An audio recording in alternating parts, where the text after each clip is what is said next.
Hello， 大家好，我是 Barry。今天我想跟大家介绍一下平常我在使用的7款浏览器的插件。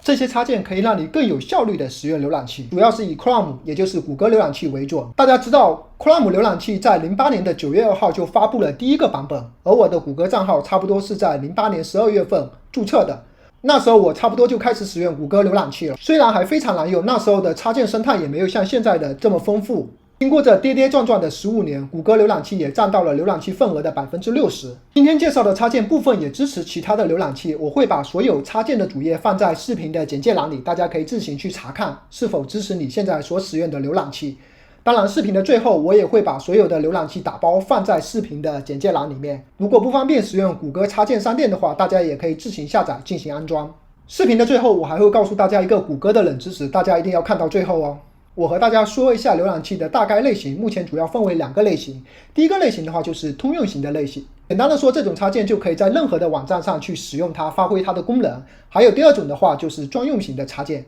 专用型的插件的话，它就是针对某个特定的网站去使用的。今天我要介绍的插件全部都是通用型的插件，也都是可以全部免费使用的。我自己平时用的浏览器长这样，你的浏览器是不是长这样呢？大家有没有发现有什么区别？对，就是右上角的这一排排的插件，你也可以叫它拓展。浏览器和插件的关系就好像手机和 App 的关系一样，你买了手机以后，不可能只用手机里面的电话或者短信吧？你也会去下载很多的 App 来发挥手机的功能。所以说浏览器也一样，在你使用了浏览器以后，你必须要去装一些插件，才能更好的发挥浏览器的功能。没有插件的浏览器是没有灵魂的。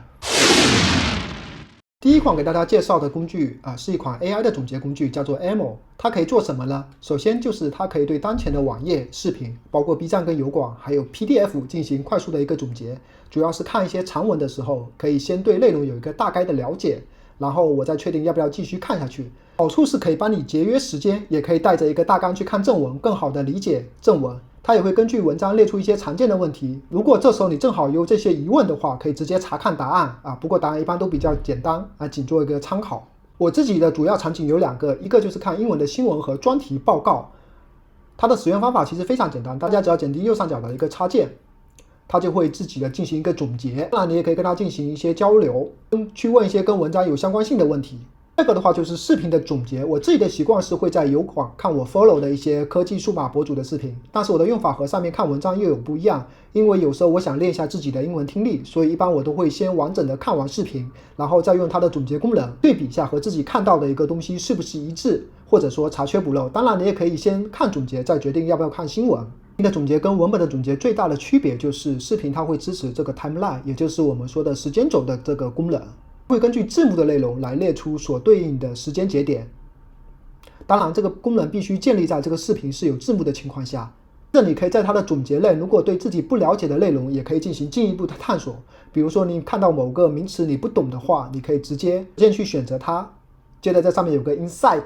你直接点击它就会去网络上搜索相关的内容进行回答，同时把参考网站给你列出来，特别适合你去做一些材料的收集，或者比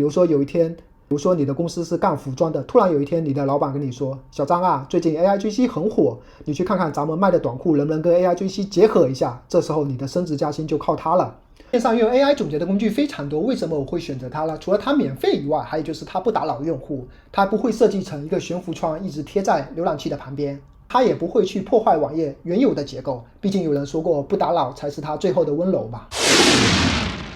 这个我要介绍的就是沉浸式翻译，大家看名字就知道了，它是一个翻译工具。和市面上翻译工具最大的不同点就是它是沉浸式的，它不太破坏网页的原有结构。比如说你用浏览器自带的翻译，它会直接把原文换掉，网页显示翻译后的内容，或者说其他翻译工具出现一个悬浮窗显示翻译的内容。当然如果你只想要翻译结果的话，这2个都没有问题。不过你想提升自己的英文水平，或者说对比翻译和原文，它可以给你带来不一样的阅读体验。我自己的使用场景是用它看一些新闻，主要以英文为主，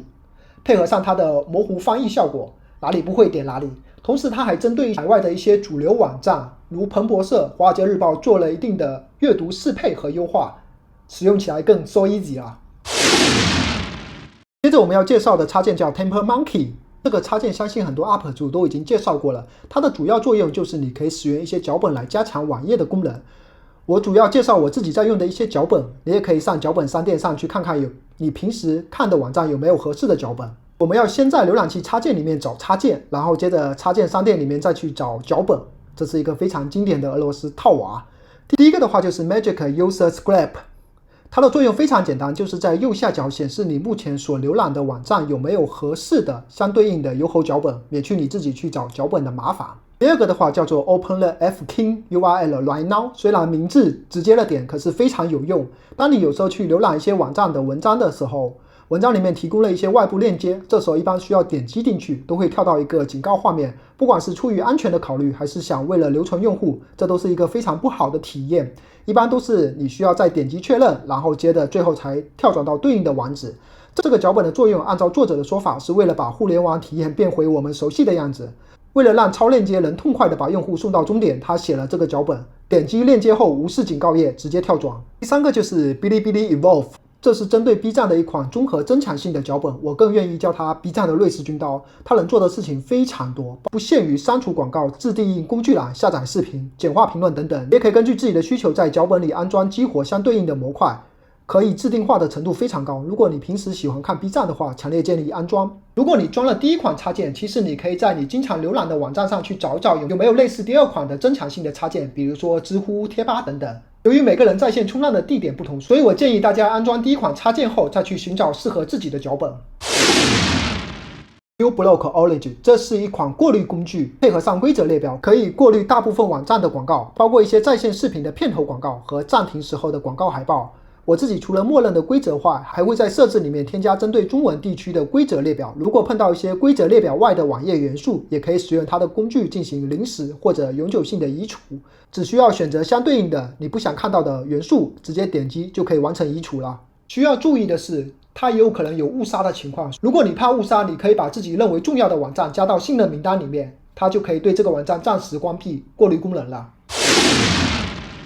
Distill Web Monitor， 它的作用就是监控某个网页或者网页中任意区域的变化，并进行通知。免费版已经够用了，最少支持5秒的变化监控。安装插件后，你就可以在你需要监控的页面上进行添加，有整个网页和单个区域的监控，甚至你可以设置自己的监控规则，实现一些特殊的用法。它的最佳使用场景是去监控某个商品的价格变化。但是现在大部分的购物 APP 都有自带的降价提醒，毕竟电商的设计思路就是让你有消费的欲望。但是监控功能还是有几个应用场景，最典型的就是你工作上需要和一些上古的网站去进行打交道，这些网站并没有通知功能，也没有相对应的 APP。就比如说某些重要的通知，它只会在官方网站上进行发布，这时候你就可以监控整个网页，当它有任何变动的时候，它就会通知到你。我自己的实验经验是项目的投标书，我需要第一时间知道标书在某个特定的网站上挂出来了没有。在没有这个工具之前，我的工作就是动不动的去刷新网页，然后去看它有没有变化。自从有了这个工具，我只需要设定规则，让它有了更新以后去通知到我就行了。当你上网冲浪冲久了，一定会收藏很多网址，像我自己有上千个收藏网址，但是很多时候你会重复的收藏，或者说某些网页失效了，这时候你就需要这个插件来帮助你找出这些无效的或者说重复的网页。这个插件它可以帮你找到重复的网页收藏，移除空的收藏文件夹，合并重复的收藏文件夹，找出无效的网页。它就像和你家的螺丝刀一样，你不常用但是又必须有的系列。最后再介绍一个管理插件的插件，它除了基本的一键启用、禁用、删除插件，还可以快速的定位到插件，你就不需要在浏览器里面一个个的看过去了。除了上面的基础功能，它还支持对多个插件进行编组，设置成情景模式，比如在家的时候自动启用某些插件，在办公室的时候就关闭这些插件。你也可以根据自己的使用场景来进行设置。我其实用它最多的功能就是设定一些自定义的规则，简单的说就是匹配到某个条件才打开某个插件。比如我安装了一些专用网站的插件，如豆瓣找书的这2个插件。如果你还没有看过我介绍怎么使用这2个插件，免费阅读到大部分的书籍，可以看我这期的介绍，相信对您有一定的帮助。因为这2个插件只对豆瓣有效，其他网站就用不到了，所以我就设定了一个规则，当浏览器访问豆瓣的时候才启用这2个插件，其他时候都是关闭状态。同样的道理，如果你有一些专用的插件，你也可以通过这个功能去更好的管理使用它们。最后告诉大家一个冷知识，前面说到了谷歌浏览器到现在差不多有15年的历史了，大家知道在这15年间谷歌砍掉了多少产品和服务吗？答案是295个。所以说谷歌浏览器能活到今天也是有一定的真本事的。顺便说一句，在这被砍掉的295个产品和服务中，其中有很多是我觉得不错，而且我曾经在重度使用的，可惜最后还是被谷歌砍掉了。如果大家有兴趣的话，我可以帮大家挖挖粉，跟大家聊一聊哪些产品和服务我是觉得非常不错，以及我最后是否找到了替代品。好，以上就是今天视频的全部内容了。如果你觉得以上的视频对你有用的话，记得点赞、评论、分享并订阅，就是对我最大的支持。我们下个视频见。